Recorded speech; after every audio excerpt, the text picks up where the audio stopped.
All right, there we are. Here we are, live on the internet. Cord here caught up on the T-Rex tail.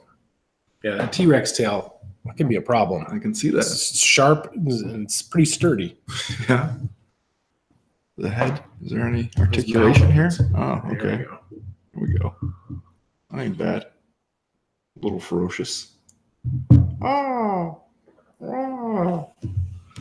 Just a couple of adults having some fun with some T-Rex. Welcome to the live chat. What's up, everybody? That's how we do. Wednesday, 11:34 a.m. in the One True Time Zone. Here we are. A couple days before UFC on ESPN 5, Covington versus Lawler. Weird start time for this one. I was just going to say, I did not know that this was like in the middle of the afternoon. Why, though? I don't know. Do you think that they slotted out the start time when they thought this was going to be an overseas event? But that doesn't make any sense, right? Well, they wanted to have it in Sochi, right? Oh, okay. And then they wanted to have it in Manchester. And then they finally settled on Newark. But I wonder, I don't know, maybe with ESPN, it's harder to move stuff around. I mean, have you seen what's on ESPN this time of year? Not much. Cornhole. Red Bull plane acrobatic competition. I mean, I'm sure there's an underground community of people who get pissed as fuck if you try to move the Red Bull plane stuff. Yeah. It's in our DNA. So with that, like it starts, like the main card, I think starts at 1 p.m. 1 I believe p.m. here, 3 p.m. Eastern time. You know what, though? I really don't hate that at all. A Saturday afternoon fight card, especially, maybe I'd get sick of it if we did it all the time, but for something like this where you're like, none of these feel super important. I mean, the main event going to have some welterweight title implications. Yeah. But other than that, it feels like the kind of thing where it could be like, yeah, I could just lay back on a Saturday afternoon, take it easy, keep an eye on the fights. I think it has pros and cons to it. The major pro is that you'll probably be done by 3 or 4 o'clock. You got a 6-fight main card. Assuming that they keep it moving, assuming that we get that network pacing, you might be done by 3 o'clock, I suppose. So that's good. I would say that's a pro. Con, I don't know what my family's going to be doing during that time. My wife will be alone with the children, and for all I know, they could have her bound and gagged and on the back of a truck headed for Mexico by the time I emerge from the den. You know, it was always going to end that way. Probably true. Probably true. Our 2-year-old just realized he can climb out of his crib. No, that's a game changer. Yeah, it's really sucks. Really, really sucks. All right, should we get started here? Yeah, let's do it. Cat Pope says, your boy is first. Your boy being Eric Anders? No, see, this is Y-A-B-O-Y. Okay, yeah. Y-A-B-O-I. That's Eric Anders. your boy, Eric Anders. Right. All right, so Mr. and Mrs. Cat Pope went to Peach Fest, a jam band-centric music festival based on a ski resort, Wilkes Barre. Wilkes Barre? I'll never be able to think of Wilkes Barre without thinking of Tom Nuttall getting mad at being... Shit that ran me out of Wilkes Barre. By which he meant minimal fire regulations in the all-wooden camp of Deadwood. Yeah. Anyway, we went to this thing this past weekend, and I saw a lady wearing a flannel shirt, overalls, and a backwards backpack in the lazy river with her cat in the backpack, and she was petting it. What's the weirdest shit you've ever seen out in the wild like that? Well, Montana has a specific type of weird stuff going on out in the wild, kind of characters. Yeah, a lot of characters, that's for sure. Today, I went to the gym. I go to the gym at the YMCA. They do a bunch of summer camps and everything. And I don't know if this was related to that. I kind of hope it was. There was a guy, older gentleman, wearing jeans, boots, Western type, button-up shirt tucked into his jeans, and a cowboy hat. And he had a YMCA name tag. And on his name tag, it just said, Cowboy. Well, that was his name. Mm-hmm. So, was it Donald Cerrone? It was not Donald Cerrone. I'm very confident of that. But that's the kind of weird shit you see or the time, like I said, where I saw the guy show up to fix my neighbor's garage door and he had a pistol just tucked into the back of his pants the whole time. Yeah. You'll see that. You see the dude at the coffee shop with just a Glock in a holster on his hip. And you're like, why?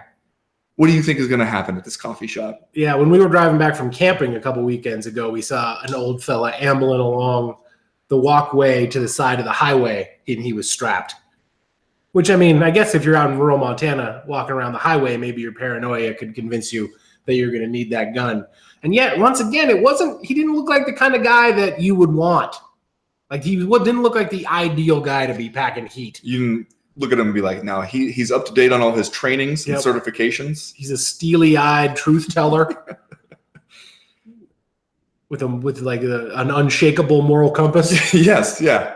That's who you want out there patrolling these streets. You know, it's not all that unusual to see people pushing their pets around in like baby strollers. Mm-hmm. I've seen that. Yeah. You know what else Montana will do? The first day that it cracks above like 40 degrees, there's a bunch of guys out there just waiting to pop the tops. Well, yeah. Walk around shirtless, start working on their summer tans. Gotta pop the tops. Absolutely. I mean, you'll see so much weird shit out here that it almost kind of all blends together. Yes. What's the weirdest shit you've ever seen is a broad question. Yes. To try to answer. Yes, it is. Off the top of the head.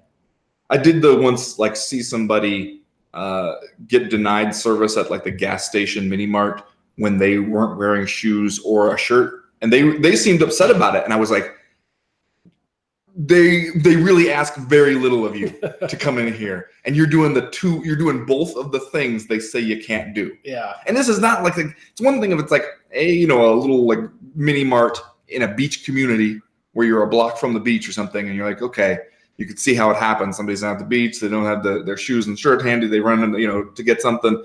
But this is we're nowhere near anything like that. And it's like the person seems like exasperated, and you're like, they have a sign on the door, and the sign on the door might as well have a picture of you and what you're doing right now. I forgot about this. Just last week, my daughter and I were out riding bikes. We went to ride over the pedestrian bridge over here. Mm-hmm. Yeah. We got to the top of it, and there was like a guy up there with his toddler. A dad and his toddler were wandering around. They were at the other end of the bridge. When we got across the bridge, I realized this dude had a snake around his neck. Like a large snake? Yeah, like a bull snake or a pet python, maybe. Just he's wearing it as jewelry, just out and about. We'll say once when I was in college and I dated this girl who, this was in San Diego. She was from San Diego, and then another one of my friends who was from San Diego had gone to high school with her, and she was like, "Oh, you're dating like Laura?" And I was like, "Yeah." And she was like, I don't know what turns her life has taken now, but when I went to high school with her, I remember she was like the weird goth girl who brought a snake to school sometimes and like wear a snake. And it was like, once she told me, by the time I was dating her, she was no longer that person, but I could see it. I could see how that had been an aspect of her teenage years. And after I knew that, I never looked at her quite the same. It was always like, because she was like, I just always knew her as the weird snake girl. And I was like, I could totally see how at some point she was the weird snake girl. And that somewhere in there, the weird snake girl still lives. After you knew that, was it hard to unsee that aspect of the personality? We didn't last, her and I.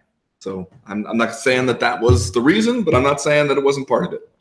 Let's see what else we got here. Joe Lucia writes, real late on the fighter biographies topic, but have either of you read Chris Lieben's? It's a combination of self-deprecating, funny, and incredibly depressing, which seems like Chris Lieben in a nutshell. I kind of feel like until right this moment, I totally forgot that Chris Lieben had any sort of book. Yeah, I did as well. I have not read it. Let's see. Let's look this thing up. What I will wager is that book is out of date at this point. Yeah. But there have been some developments. Came out in 2016. Okay, well, that's pretty recent. Crippler, Cage Fighting and My Life on the Edge. By Chris Lieben with, I would guess, a sizable assist from Daniel J. Patinkin. Good Amazon reviews. Oh, yeah. 4.5 stars, 56 reviews. Hey, either way, you can pick that up for free on your Kindle, it looks like. Well, if you have the Kindle Unlimited. Oh. A terrific read. Great, no BS look at a legend. So you want to be a fighter? Okay, well, here's one from Tom Barr who writes, love Chris, the book's not so much. I'm a huge MMA fan, but I couldn't finish this book. Clearly, Chris didn't write this himself, but through a ghostwriter of sorts. And I don't think the guy he chose to help write the book is quite a literary genius. Save your time and move on. Ooh. Wow. Yeah. Okay. I don't know. I feel like I would read almost any fighter's book if they actually wrote it themselves. Yeah, but I mean that's a big ask. To write your own book? Yeah. You want me to read a book, but you're like, hey, I can't be troubled to write it. Well, it's not that they can't be troubled. It's just, do they have the skills? Do they have the chops? They could do it. I mean, I'm not saying that they don't need some editing help, but sure. Matthew Thomas says, what is the most publicly embarrassed you've ever felt as an adult, 18 years or older? Stories from childhood don't count for this one. Perhaps an ill-timed joke that landed poorly, a workplace gaffe, an embarrassing encounter with another parent, or even just tripping on the sidewalk and falling on your damn face. Spare no cringy detail, gents. I don't know. Man, these broad, like, what's the most ever questions? They flummox me, man. I can't off the top of my head remember them. I feel like I've been embarrassed every damn day. How about that? Many times as an adult. I feel like I do a pretty good job of shoving it way down until I'm like lying in bed and it's like 11:30 at night, and then it suddenly comes up and you're like, oh no. You know how there's those people, there's that saying, and especially like I feel like in America we impose this kind of philosophy on young people, that it's like you're going to regret the things you didn't do more than the things you did. Yeah. Not true. Not true. Especially if you have come from the particular mindset like me, you'll regret everything you ever did. I'll give you a recent embarrassed example, though, and the kids are going to like this one because it's right in the wheelhouse of one of our ongoing jokes here on the Co-Main Event podcast. I fell over doing the snatch. Oh no! Yeah, maybe like a month or two ago. Like fell like backwards. Yeah, got a bad catch. Okay. Was in a bad position in the catch. Had to bail out. So you got the bar way up over your head at that point. Okay. So you just basically have to toss it forward. And I fell over. Everybody looked at me, man. I'm sure it was really because it was loud. It was loud when that bar full of weights hit the floor. And what do you say? You get up and you're like, bad catch. I laughed. Ha ha ha. I think I might have said perfect execution. A 10 out of 10 from the Romanian judge. It's not how they do weightlifting. No, they don't judge on your form.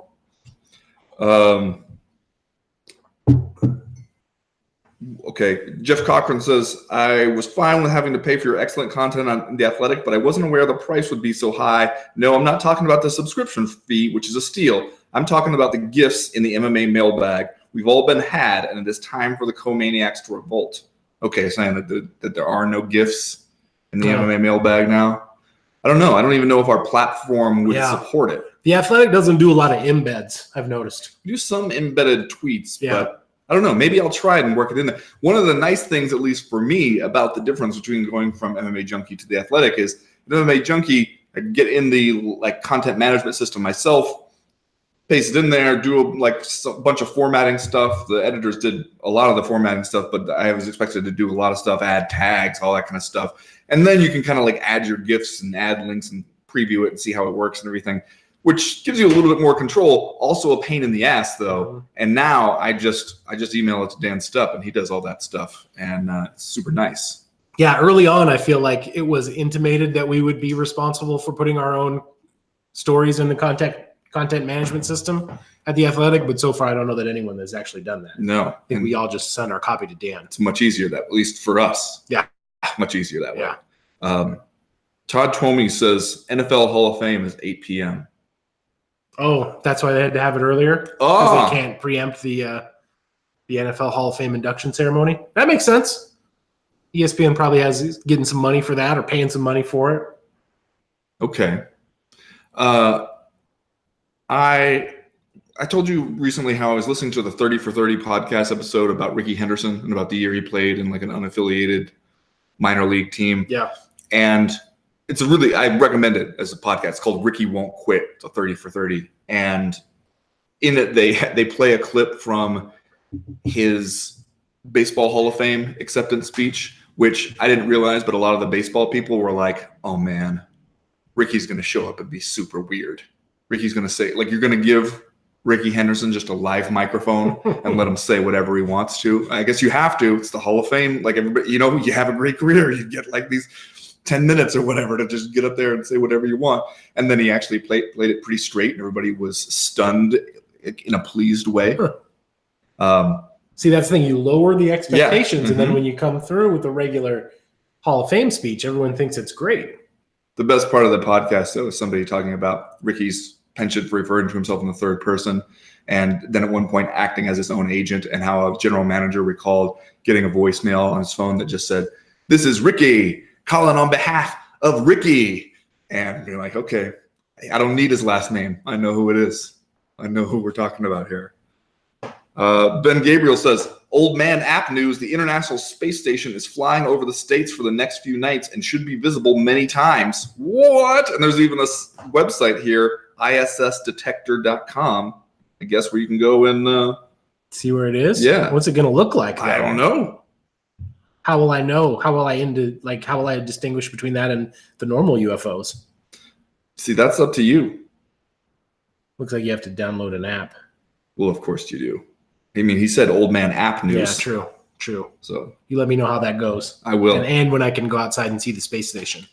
Isaac Spooner says, "I get to see my first live MMA show this Saturday. Snagged Covington versus Lawler tickets before they went on sale to the public, thanks to another friend of the podcast. Shouts to Jessica Hudnall. Oh, yeah. And picked seats according to the official CME handbook. Couple rows up the side of the bowl that's closer to the cage." Well, that. People actually listen to the stuff we say. Having performed in the Prudential Center also definitely helped my seat choice.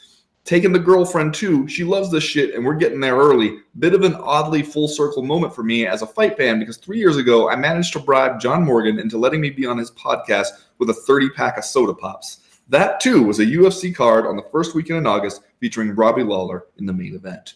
Now see, if you're going to this one live, little Saturday afternoon MMA action. See, there you go. Roll out there to Prudential Center. Yeah. Get a few soda pops in you. Only going to take you a couple hours to get home from Newark, so Well, you don't know where home is. maybe Isaac Spooner lives right there in Newark. God, I hope not. One time when my wife and I lived in New York, we were flying out of Newark. Yeah, that's a tough one. So you got to you basically have to take every mode of transportation to get there. Yeah. Rickshaw. There's a rickshaw at the last leg. We got all the way out there. They canceled our flight. Oh. So I believe this was the time that my wife dropped the expression "fucking bullshit" on a gate agent at the Newark airport, who looked like a 270-pound New Jersey bro, tattoos and gold chain and was pretty gruff. And then when my wife dropped an F-bomb on him, he clutched his pearls and made this face like he had never heard that word before. Like he was shocked, like he might just tumble over backwards and swoon, faint. But we ended up going all the way back home, getting up the next morning, all the way back to Newark. Man, it's a weird experience. I only feel like I had it when I lived in New York, and I would go to LaGuardia or something to fly out, to get there, to check in for your flight, and they basically were like, "Oh no, that's not happening today." Yeah. And you're like, "Huh, okay." You're not even gonna play. I appreciate that you're not gonna do the thing where you're gonna act like we're doing it, and you're just gonna delay it, and eventually cancel it. That's much worse. Nicer for you to tell me as soon as I get there, just go home, man. Come back tomorrow. And yet also, how can it work this way? How can this be the way it works? This huge multi-billion-dollar air travel industry, how can it be a thing where I buy this ticket from you, and then when I show up, you're like, "Oh yeah, we're not gonna do that one today." Yeah. We had another time we got a connecting flight canceled while we were at LaGuardia when we were flying to South Carolina. We had at the time we only had one child, and we had our daughter with us. So basically we were stranded at LaGuardia.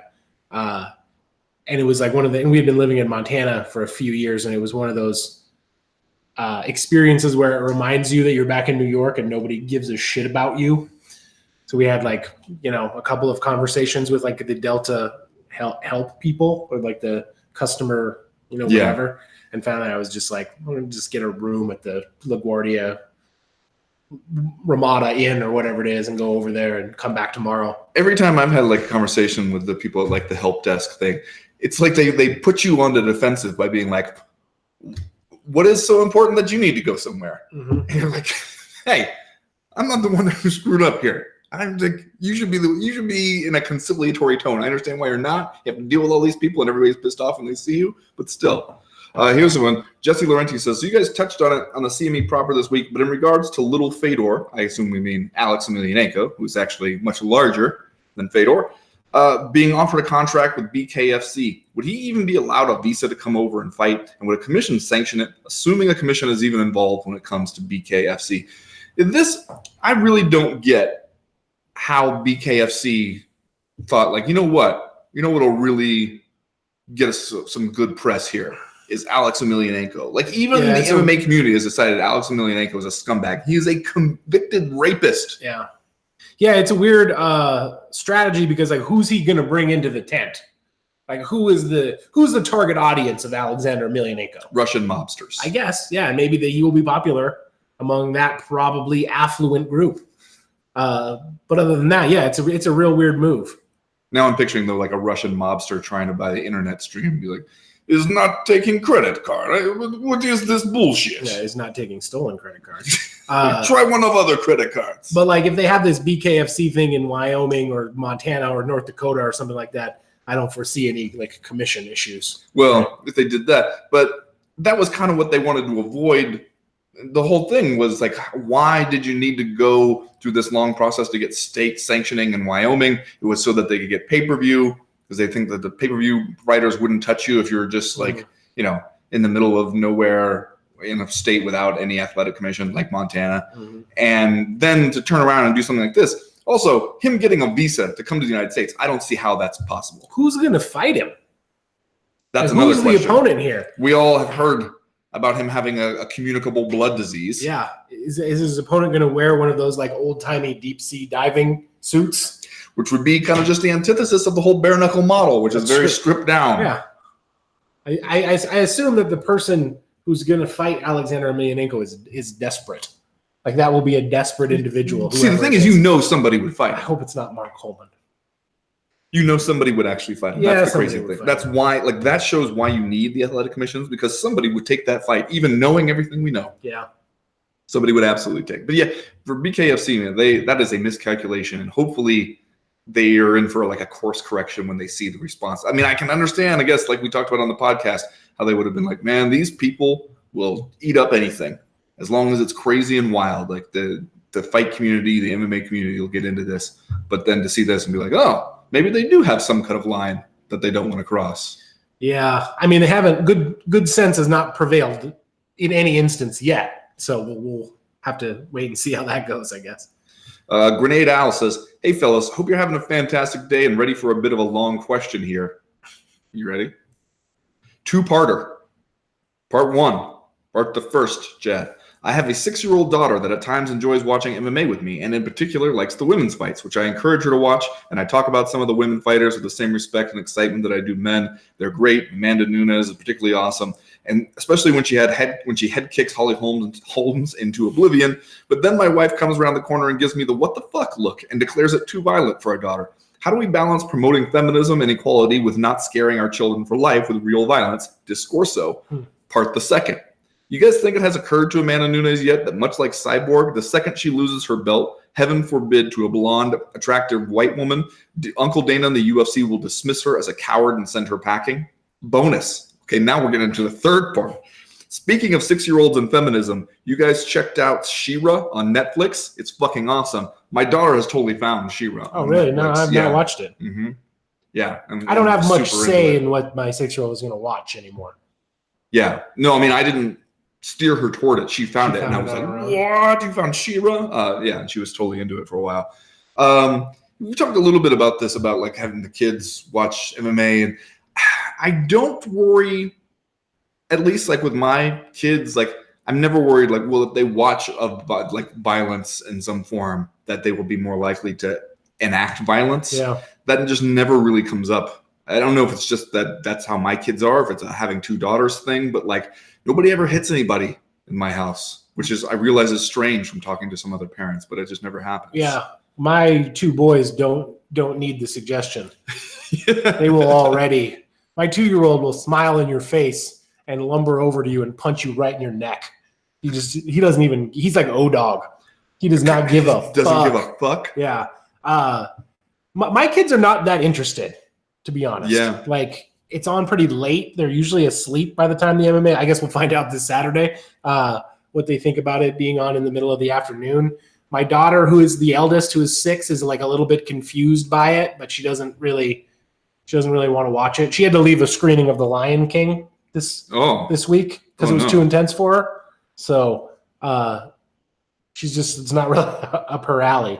But the few times that they have watched it with me, I've tried to explain it to them and talk to them about how you shouldn't just punch anybody under any other circumstances that don't fall under the auspices of self-defense. Yeah, I mean, I feel like they could use a little bit more of a willingness to like express themselves physically at times. But yeah, I guess I don't really worry about that time. But it is like kind of a weird thing because my daughters have only watched it in like these moments. They like come down there and they see me watching it and they're like just like kind of curious. It's like, what is it that you are doing? And what is it? And I try to do the same thing. It's like pointing out because my daughters, especially my oldest daughter, is instantly more interested in anything. If you tell her that like girls are doing it, she'll like, that's her first question. If she sees any kind of sports on TV, is like, are these girls? The girls do this? Do the girls play the boys? Like stuff like that. So like, yeah, I think it can be really good for that. And I don't necessarily worry about like you're going to be infected by violence because hey, if you're going to be watching She-Ra going to be kicking some ass too. Yeah, you know what I'm saying. As for part number 2. What was part 2 again? Do you think it has occurred to Amanda Nunes that she's going to get the cyborg treatment the second she doesn't have a belt, especially if there's some pretty blonde lady to put it on? Yeah. Well, I think that has occurred to Amanda Nunes. They tried to play her once before, right? Yeah. So you would think she would have no illusions as to the business arrangement. Right. Well, when she pulled out of that fight with like a sinus infection and they really, Dana White did his like, I'm going to go unpromote you now thing that he likes to do. He did that to Cyborg or to Amanda Nunes for sure. And I think that was evidence that she realized, hey, you got the belt now, so they have to work with you. But if you go in there when you're not at your best or like you don't think you're giving yourself a good chance to win and you lose that belt, they're not going to give you a good chance to get it back. And they're going to stomp on you and forget you the way that they like to do. You're not going to be one of the people. You're not going to be Uriah Faber out here getting a whole bunch, or Frankie Yeager out here getting a whole bunch of title shots. Like you need to hold on to this as long as you can and make the most out of it. And even now that she has turned into a real genuine thing, it's like the UFC is kind of begrudgingly getting behind Amanda Nunes. Yeah. I think she realizes that. Sunny Weather says to bandwagon on Mr. Cat Pope. What's the best concert you've each been at? That's a good one. just gonna give up. Don't know. I saw NoFX and Rancid. Yeah. When they were touring together, and they did that split album thing where they did each other's songs. Yeah. That was pretty good. You know what was revelatory for me at the time was Rage Against the Machine at the either the first or second Lollapalooza. It was after their first album came out. The self-titled first album. Okay, yeah. They played first, so they went on at like 10 o'clock in the morning, and they just fucking burned that place to the ground. It was crazy. How old were you? Were you like 15? I was like in maybe either 8th grade or freshman in high school, tagging along with my older brother to events is what I like to do.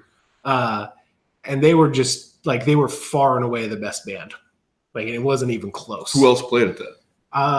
It runs together in my mind because I went to Lollapalooza twice, but I remember I saw Fishbone.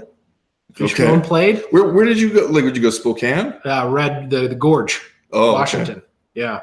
I went to the one that Metallica headlined, but that was not this one.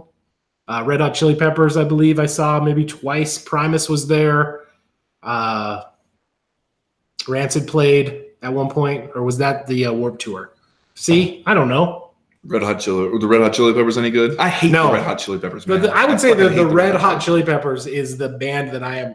This is a callback to a previous question. Most embarrassed about, like ever liking. Like I can't today. I can't square my fandom, my early '90s fandom for the Red Hot Chili Peppers. Like even when I see Anthony Kiedis in Point Break, I'm like, this shit is embarrassing. I was going to say this for the movie club, but this is a minor enough note to throw in here. we're going to be talking about Point Break later on for the movie club. The top tier patrons know all about that. I'm super excited to discuss it. And I was doing a bunch of research on it, and they were saying that they wanted all the actors to basically do their own fight scene stunts. Catherine Bigelow, the director, was big into, like, whenever possible, don't use stuntmen. Like, have the actors actually want, like, we don't want to be trying to, like, work around you seeing that these people are actually doing this stuff. And so she wanted them all to do this fight scene and, like, really choreograph it and everything. Anthony Kiedis was the only guy who didn't show up to the fight training that they were supposed to do. This is according to, like, internet, research. Didn't show up to the fight training stuff. And so when they went to choreograph that fight scene, they were like, all right, his character gets just cold clocked immediately. Like, his character does absolutely nothing in that beach fight. Like, you didn't show up to the stuff? Okay, we're just going to have you get murked right away. And then that's it. Everybody else gets to actually do some fighting. The one I saw the Red Hot Chili Peppers was when they were wearing those helmets with the fire. Fire came out of them. What? Did you see the drummer for the Red Hot Chili Peppers? Chad Smith was in Missoula yesterday. Saw it on Facebook. He was in Missoula. Why? Just hanging around, man. Being cool. Okay. Acting awesome. Maybe he was playing with Marilyn Manson. Marilyn Manson performed last night. Yeah, I heard about that. Chris Geary says, how many patrons do you need to start a new podcast where you just talk about conspiracy theories for an hour? I mean, that would be so, because us talking about conspiracy theories would be concluding that they're mostly bullshit. Yeah. Adding another podcast to the Co-Main Event Podcast Patreon feed would essentially make it like a full-time gig. Yeah. So it would be a lot. It would be a lot of patrons. Roland Bleasy says, Cyborg basically said that Dana apologizing for the things he said is important to her and considering if she'll re-sign with the UFC. If that's the case, can we just go ahead and celebrate her arrival in Bellator and or PFL? Yeah, I wondered about that, especially because she said, that she wanted Dana White to apologize. She wanted Joe Rogan to apologize, and she made a point to say that Joe Rogan had apologized to her privately, like backstage or something, but that, hey, you said the things publicly, say the apology publicly, like let everybody know that you've apologized to me, like that kind of thing. And I wondered about that too, because we discussed this, like, hey, what if the money were kind of roughly equal? Would she choose another options just on the basis of, like, why do I want to stick around in what is clearly a kind of hostile work environment? Mm-hmm. She's definitely acting like it's the last time she will ever see any of these people. She's definitely acting like it's the last day at the job that you hate, or at the last day of school. Like, you're all going to go off to different schools now, so you might as well tell everybody what you really feel about it. Yeah. But I mean, that kind of, like, I still don't think it's out of the question that she re-signs. She keeps kind of talking about how she wants to re-sign, but then she's also acting like she just doesn't give a fuck. So we'll see. And a lot of it, like, I feel like Cyborg is one of these fighters. Tito Ortiz, I think, also got criticized along similar lines. It was easier to criticize Tito because he always just went out of his way to kind of make himself sound dumb. But Cyborg, I think, has a reputation for kind of saying this stuff where people are like, whoa, who do you think you are? Like, with some of these demands and, like, some of this stuff talking about your brand and all this stuff. And then you see the way it plays out and you're like, no, she was right. Like, she acted like she was this person, like she deserved this kind of treatment and this kind of pay. And then she got it. Like, she stuck to it. She didn't never, like, waffle from it, like what she wanted and what she thought she was worth. And then she actually got it. Yeah. And you see so many other fighters who are just like, even though might flirt with the idea of taking a stand and then making these demands, and then they get scared that, like, okay, you're going to ruin everything. Just go with whatever the UFC wants you to do. And yeah, it's a fine line though. Also, like, Chris Cyborg might get what she wants. Justin Willis might be packing his bags. Yeah, well, as we've seen. Giles Mooney has one says, hey, I was watching some of the build up to UFC 240, which showed the highlights of Frankie Edgar beating Gray Maynard. It got me thinking, has there ever been another fighter who's come so close to winning a title, only to never do so? Fighting to a draw with Frankie the first time and dropping him in the second fight, he was so close to getting that belt. Only one other I can think of would be Chael versus Anderson Silva, although that was only competitive in the first time. Yeah. Thoughts? Also, Mark Hunt's cousin, Uric, replies with Chael versus Paulo Filho and versus John Jones too. Well, I guess with the John Jones like injured his toe, and maybe that was close to winning a title. Yeah. How about the Wonder Man fought to a draw with Tyron Woodley that time? Yeah, that's a good one. Those are the examples that I would think of right off the top of my head. Chael was real close. Yeah, and then I didn't feel like that's a good point about Chael. Like he got so close a few times, and the Paulo Filo thing was like not even his fault. Like not just like out of his hands. Paulo Filo just missed weight and showed up acting like a crazy person. Yeah. What about Alexander Gustafsson? That he's standing there with John Jones in Toronto, like waiting to hear the numbers and feeling like didn't know that was going to be as close as he'd come, basically. Yeah, that's a good one too. Let's see. Mark Hunt's cousin Yurik also says, Hunt?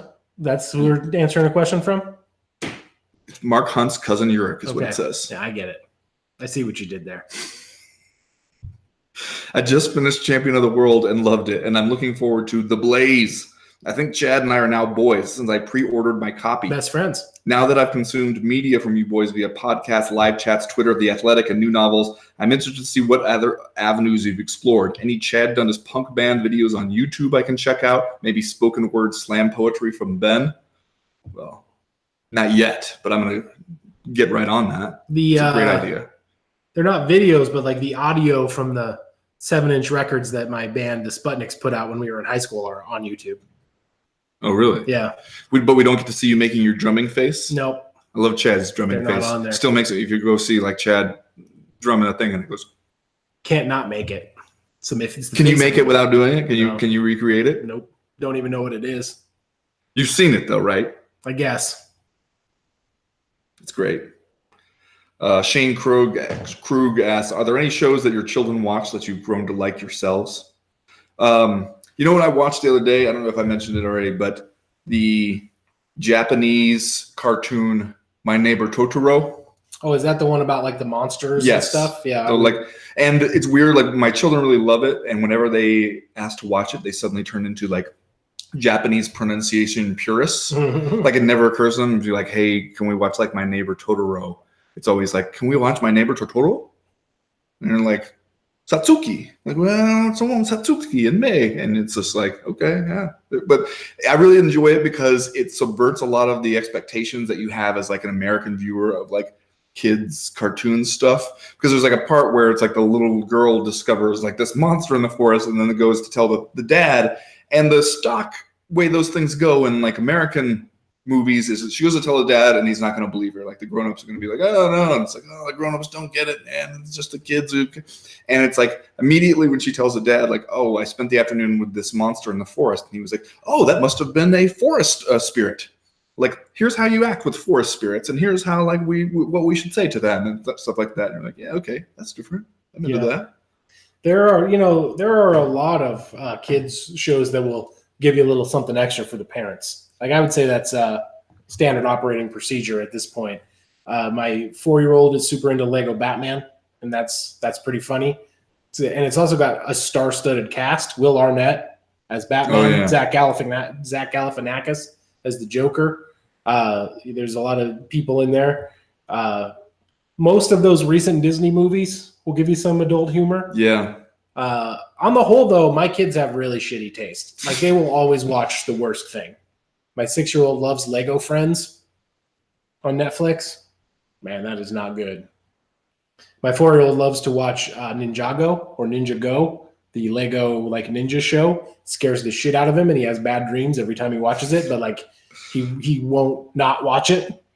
See, I remember being a kid, like older than that, but like watching Nightmare on Elm Street movies, and then my parents would be like, "I'm not gonna let you watch it. You're gonna have bad dreams." And I'd be like, "No, I won't." Like, and then I would watch it, and then I'd be laying there in my bed at night afterwards, being like, "Oh God, I'm scared to go to sleep. Whoever's gonna get." But then like being like, I can't get up and like go tell my parents because then they'll never let me watch the movies anymore. Like, you just gotta ride it out. I seem to recall that like when I was a kid on weekends, if you watched all the way through the USA Cartoon Express, that afterward they would often have like B horror movies from the 60s and 70s on there. And I watched some of those that scared the shit out of me. Tribeless asks, what's the one topic you wish you could talk more often about on the podcast? I don't know. I feel like we make this shit up ourselves. So like we just talk about anything we want, clearly. Well, plus we're doing like 4 hours of podcasts a week now. Yeah. Like very seldom is there a time when I'm like, oh man, wish we had another podcast where I could talk about my origami habit. Just like if only we got a chance to talk more about the Contender series. Yeah. Sunny Weather says more old man app news. Windy is awesome. Shows crazy wind speeds and currents around the world. Found it while doing hurricane prep. So wait, it's an app where I can see how windy it is in other places? That's what it is?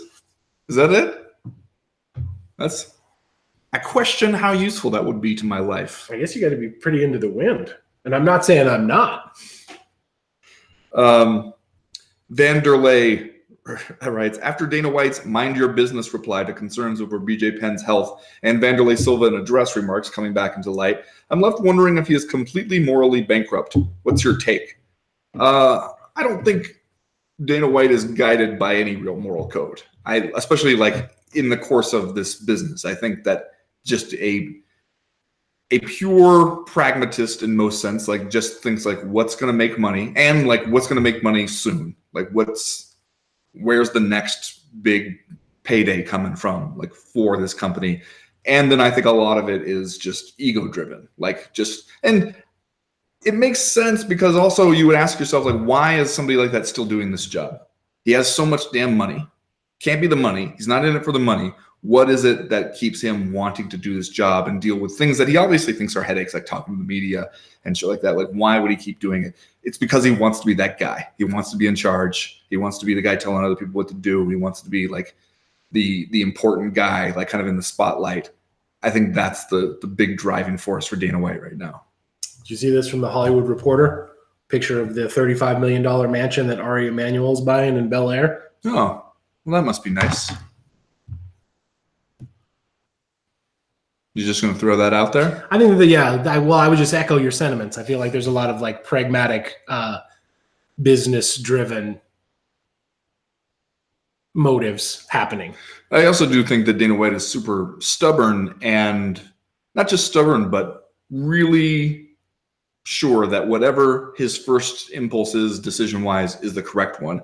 And as soon as somebody pushes against it and is like, oh, maybe you're wrong about this, he becomes only more committed to that course of action just because he will not allow even the thought that he could be wrong about it to enter into it. And so, like, I think that you can see that shaping some of the UFC's decisions there. So, like, when he just like aligns himself with somebody or against somebody, it's not like a thing that he seems to be thinking too deeply about whether he's on the right side or not. Like, I don't think you're ever going to get him to like reconsider some of his thought processes or decisions. Like, once he decides, he takes like a weird pride in it. In fact, like, once I decide and we say we're doing this, then we're doing it. And I don't care what anybody says. And it's like, I mean, I can see how that is good in some situations, but if you're not capable of like sitting down and thinking about your own decisions and your own like things you've done and realize like, oh, maybe I was wrong here or there because I'm a human being and that happens,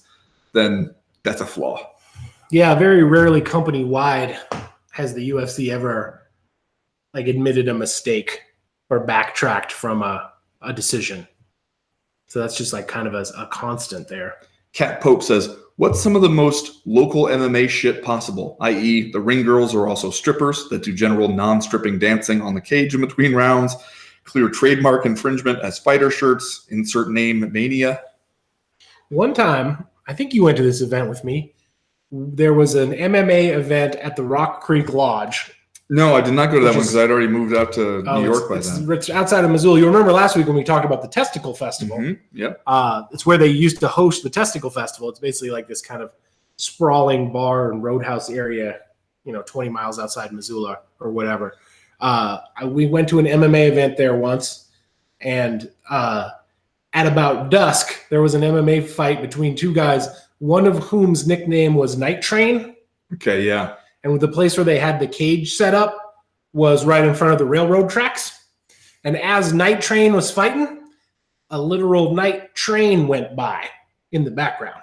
I was like, that is some local MMA shit right there. Did Night Train win? I think probably he did. Yeah. How could he lose after that? I also watched Ref one time in a Gracie Baja Jiu-Jitsu t-shirt, let a guy get choked almost to death. Just like turning purple. And this guy in the Gracie Jiu-Jitsu t-shirt is just standing there taking a close look. Yeah. Yeah. I went to one, I know I've told this before, about that was in a strip club in Iowa somewhere with the IFL guys, and they had a cage, and it was apparently like a thing they did, and had a cage set up there, and they had the strippers come around like to hold the round card signs, but also then like as an intermission a couple of times would get in the cage and dance, and people would like throw money in there at them. The thing I remember was the cage was absolutely tiny. Yeah. Like, either because it was all they could fit in there or to force action. But it was like, as soon as the guys, they said fight, and it's like they each took a step and a half, and they were right there in each other's faces. And I remember a lot of people fighting in basketball shorts, basically, just like regular like gym shorts stuff. I went to a MMA event in the parking lot of a heavy machinery rental company in Iowa City. I think it was a Monty Cox Extreme Challenge event where the cage was also tiny and square. And Robbie Lawler was just walking around in the crowd, like wearing a giant Pendleton flannel shirt with a huge dip in. And it was underneath like a pavilion style tent. And it rained so hard during the event that like I was standing in like ankle deep water, just like pouring rain, while all of these kind of like small time Iowa MMA prospects fought in a tiny square shaped cage in the parking lot of a machinery rental company. I went to one in the parking lot of the Harley Davidson dealership here. Yeah, that's another good one. Good spot for an MMA event. Yeah. And I think I told you about that one, how there was almost a fight in the crowd where one of the fighters who already had his wraps on and his gloves, like waiting for his chance to fight, got into an argument with somebody in the crowd about what the rules were and what was allowed.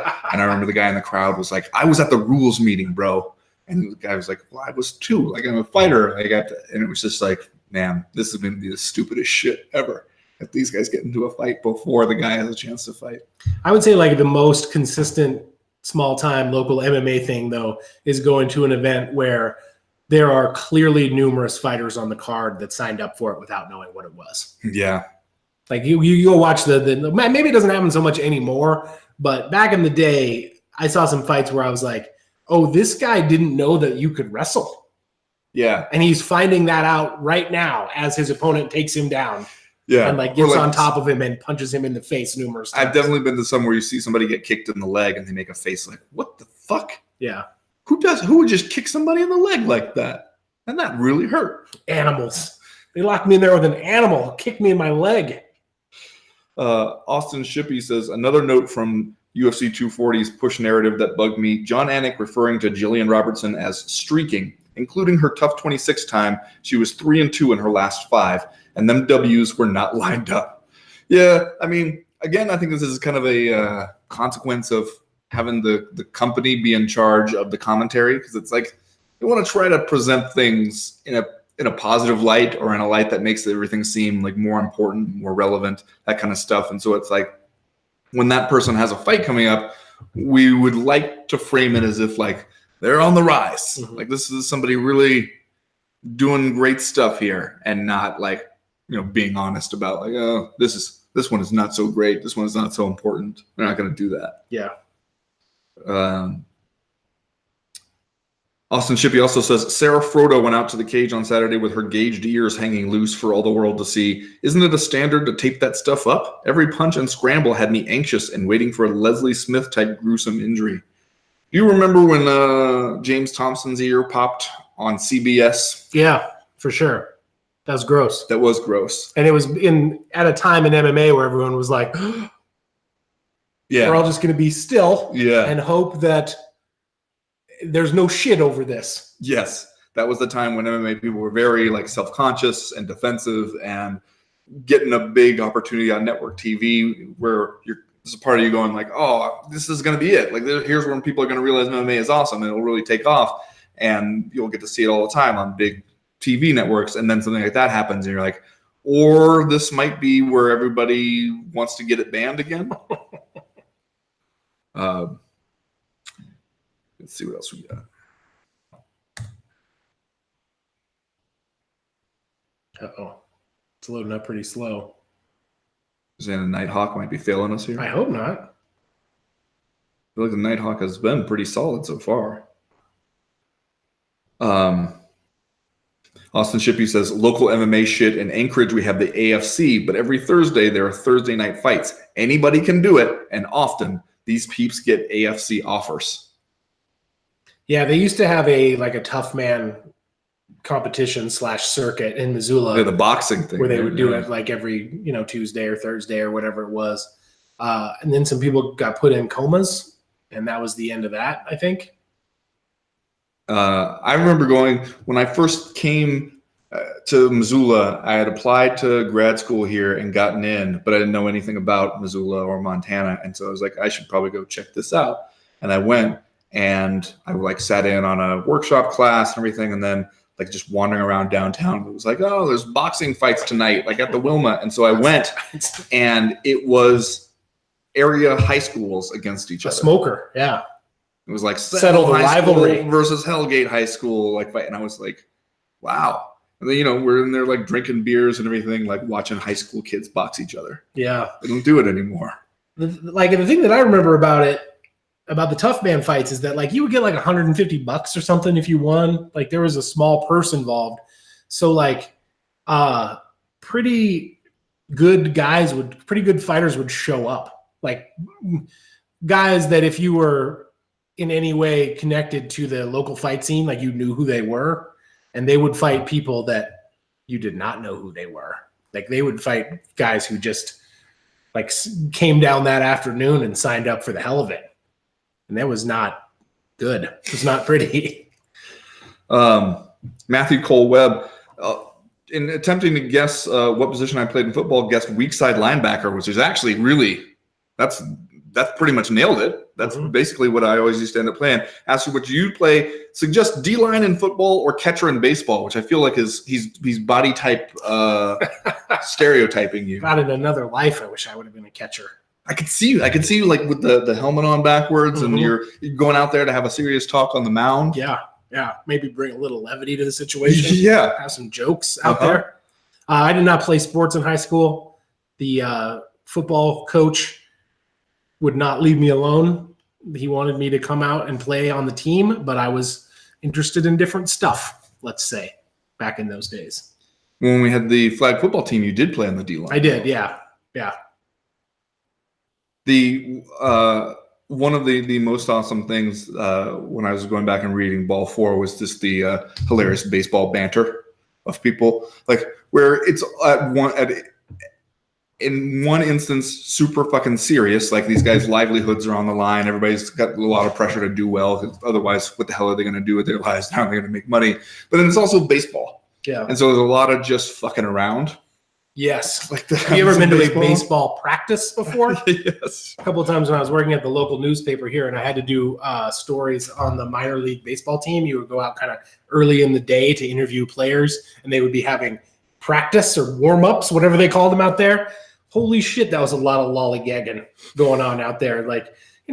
Maybe do some high kicks where you swing your leg back and forth, loosen up your hip, play a little long toss. That's basically it. Mostly a lot of spitting seeds and loitering around on the field, waiting for BP to start. He has some great aside where he talks about how much he loves the completely nonsensical things that get said, in the infield during a baseball practice, or guys just yelling out stuff just to be yelling something. And he was and every once in a while he'll just report one where it's somebody, he's like, oh, today from this guy at shortstop yelling out of nowhere, all right, how about a little old shillelagh? And you're like, what? What? The little old what? The fuck are you talking? Or hilarious things that managers have said where they told some guy was well, the manager told me, you know what? I think you're going to hit 290 this year, and I think you're going to do it in Montgomery, Alabama. And being all right, I don't feel that great about how things are going for me. The minor leagues are weird for a lot of reasons, especially here in Missoula. We have a low level, short season rookie league, minor league baseball team, which is the lowest level of professional baseball. They're an affiliate of the Arizona Diamondbacks. So you have to be between the ages of, I think, 16 and 23 to play in that league. Like you can age out of it. If they don't move you up, you're basically done if you have to stay any longer than that. But you get, not only do you get kids that are like 18-year-old guys from the Dominican Republic who sign a baseball contract and then get dropped into the middle of Missoula, Montana. Right. With not a lot of money, I have to just basically like rent a room somewhere. Yeah. And like sometimes like with a family, like Yeah. they'll chaperone you with a local family. But you also have people, like you also have this incredible disparity of how much money people have been paid, because you'll get the guy who's just kind of like catching on at the last minute with a club, and they'll be like, you basically play for your game salaries or whatever, and they'll send you to rookie league bulk. But sometimes you'll also get like a first round draft pick who probably got like a multi-million-dollar signing bonus. So you've got these, like, some guys have no money at all, and some guys have, to them, all the money in the world. Yeah. So it's a weird dichotomy going on in the low levels of the minor leagues sometimes. One of the weirdest endings to a baseball game I ever saw was at a Missoula Osprey game. Oh, they're terrible to cover. They go on and on and on because there's no pitching terrible. and like a lot of errors and stuff. But saw one where it looked like the Osprey they were down by like a run or something in the bottom of the ninth, but had like bases loaded, 2 outs, and looked like, okay, this is a good moment to be a hero here. And a guy got hit by a pitch, and it seemed like, all right, that will bring in the tying run. But the umpire called him out for not making an effort to get out of the way. Like he clearly saw that he was going to be hit by the pitch and just stood there and let it hit him. And the umpire called him out. Game over. Deeply unsatisfying way to end the game. Like I said, those are the worst games to cover, because you would go this is how every game goes. One team gets really far ahead, and then in the middle innings, both teams go to their bullpens and they have no good pitchers. So whoever the other team is, either the team that's ahead gets even more ahead, or the other team comes back and they'll like tie it in the 8th inning. And you're sitting here with your 10:30 or 11 o'clock deadline being like, somebody better win this soon. We can't go to extras here. It's going to fuck up my deadline. And then the game always ends on like a wild pitch or an error or a guy gets called out. Yeah. Last one here. We'll shut it down. Lauren Oldman writes, how bad a look is it for the UFC when a 16-year-old can make $3 million playing a video game and they still hand out the same $50,000 bonuses on fight nights? I was thinking about the bonus thing recently when I was talking to somebody, and he had won some notable bonuses, and I went back and looked it up, and it was like his bonuses were like 70 grand for like fight of the night or something. Mm-hmm. And remember how that used to be, like, you wouldn't know exactly how much it was going to be. Like, there didn't used to be a standard like every single time. And that for UFC 100, I think the bonuses were 100 grand. Sometimes it'd be like 70, sometimes it'd be 60, something like that. And it's like, how is it possible that in like 2010 you could maybe make it like a 70 grand bonus, and now, okay, it's uniform now, but like 9 years later it's just 50 grand. Yeah, not gone up at all. Yeah. People out there begging for them. I've done the math on this before, but like, for example, last weekend at UFC 240, they gave out 4 $50,000 bonuses. Mm-hmm. This year they're doing 42 events. So if you give out an average of 4 post-fight bonuses at every event, it's 168 bonuses that the UFC is going to pay out this year. And if each one of those is $50,000, that is 8.4 million. 8.4 million in bonuses. Do you think we could sit here and brainstorm a better way to distribute $8.4 million among the fighters on the roster of the UFC? You think maybe? But then every time it comes up, Dana White's like, no, I asked the fighters. They want to keep the bonuses. If there's 500 fighters on the UFC roster, okay, that would be $16,800 for each one of them. Probably money that some of those people could use. Just saying. Especially the ones waiting tables. Especially the ones waiting tables. $1,400 a month. You could pay every UFC fighter $1,400 a month as a stipend for a year, and you wouldn't have to pay a penny more than you are already paying out for your post-fight bonuses. Pay somebody's rent every month. Well, all right. On that note, Yes, that's where we'll end this live chat. We're going to record our CME movie club about Point Break. I'm super excited. Chad only lives to get radical, so he's a little less excited. You know what? I watched it yesterday, and I will say that I had an astonishing time watching it. Astonishing. I came away astonished. Okay. I don't know if that's good or not. Yeah, thanks for joining us on the live chat. We'll have the movie club out later today, and then we'll have our live Q&A on the Athletic Thursday morning, and then we'll be back on Friday with the Power Hour. Thanks, everybody. Thanks. Ah.